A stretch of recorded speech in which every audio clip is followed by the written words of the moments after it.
Spiteful gesture. Only a few weeks had passed since Edward had taken his passenger train. It had been Edward's first day out in a long time.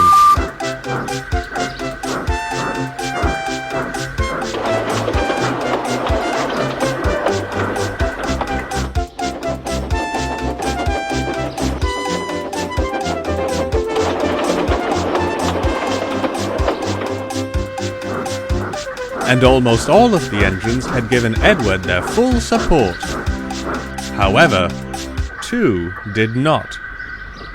Gordon and 98462 were quite displeased with Edward.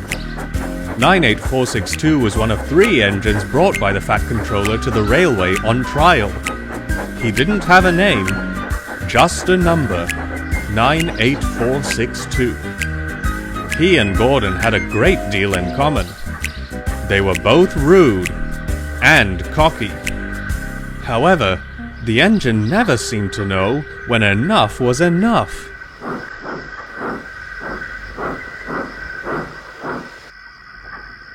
Ha! You finally managed to make it out of the station, cackled 98462 as Edward backed down into the sheds one night. Edward had just returned from his passenger run and was feeling quite proud. What a useless engine you are, Edward. I'm sure we'll be hearing plenty of complaints from the passengers tomorrow. You must have been running late all day. The others gave 98462 a foul look, but Edward just smiled. Actually, we were right on time. I'm very happy to be useful again, he chuckled. Edward knew that as long as he did not let 98462's words bother him, the engine wouldn't berate him for long. And soon enough, not getting any sort of reaction out of Edward, the big blue bully drifted off to sleep.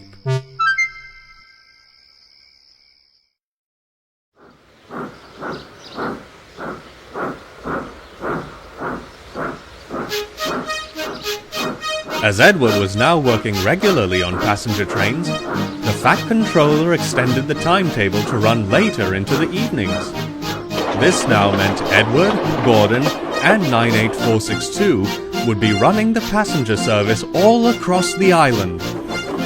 Edward had his doubts, but was determined to work his hardest. Fortunately for him, he ran the loop line, so only saw Gordon and 98462 at the big station.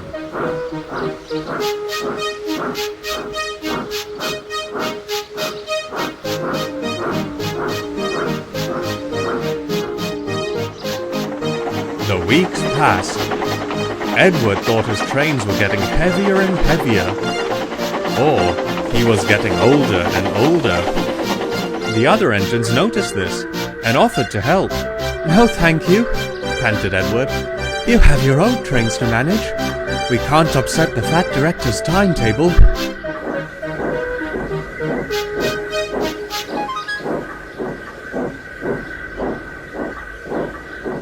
Little did Edward know, 98462 heard everything and made a plan.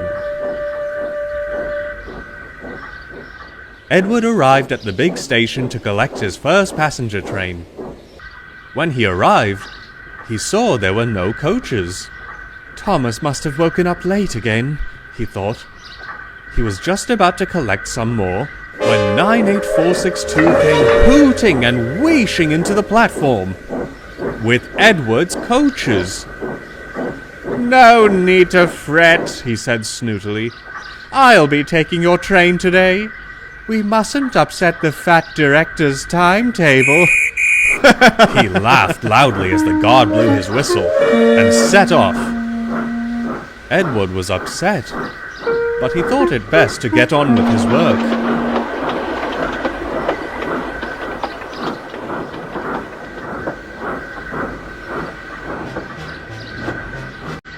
That evening, Edward was backing into his berth as 98462 was boasting loudly.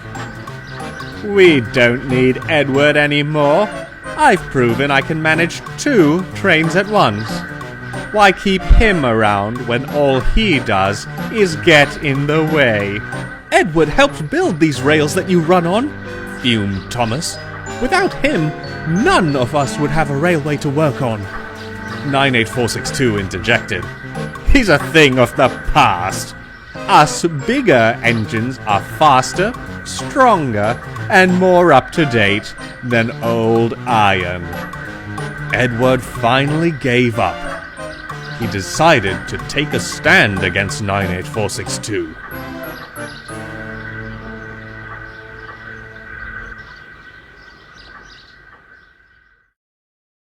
The next morning, he woke up earlier than usual to collect his coaches and make it to the platform before 98462.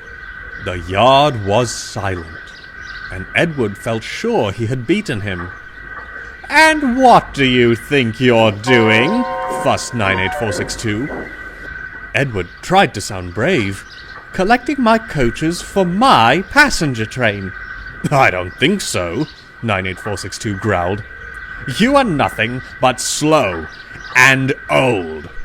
You are going to sit in the shed and wait to be sent away.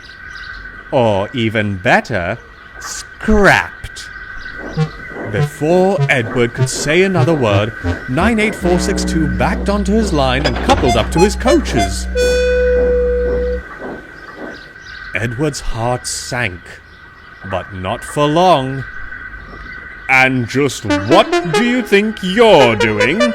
bellowed a familiar voice. It was the Fat Director. "Collecting my train, sir," 98462 replied, trying to look as innocent as he could. "From what I've just seen, that is not the case at all. I've had passenger complaints saying they were taken to the wrong stations, and fellow workers complaining about your treatment to others." 98462's face turned white as a ghost. "My engines," the Fat Director went on, "work hard and help fellow engines. You have done neither of those. Let me remind you, I brought you here to work on trial, and I can see you are not fit for my railway. You shall go back home to the other railway tonight. For now, I want you to go back to the sheds." 98462 couldn't muster up a response, so sulked back to the sheds.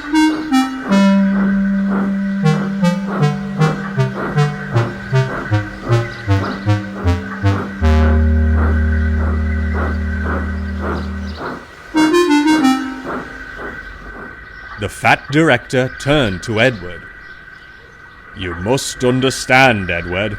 You are one of my engines.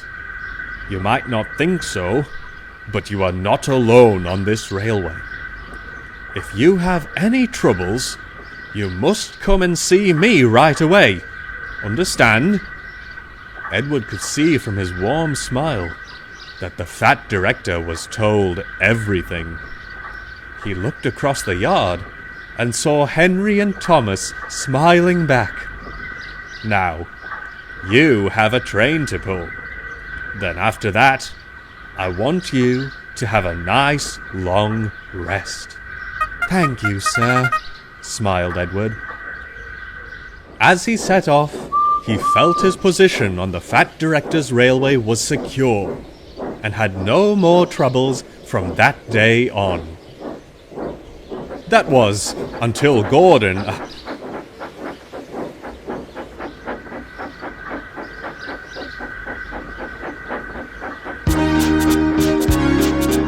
I mustn't say any more, or I shall spoil the next story.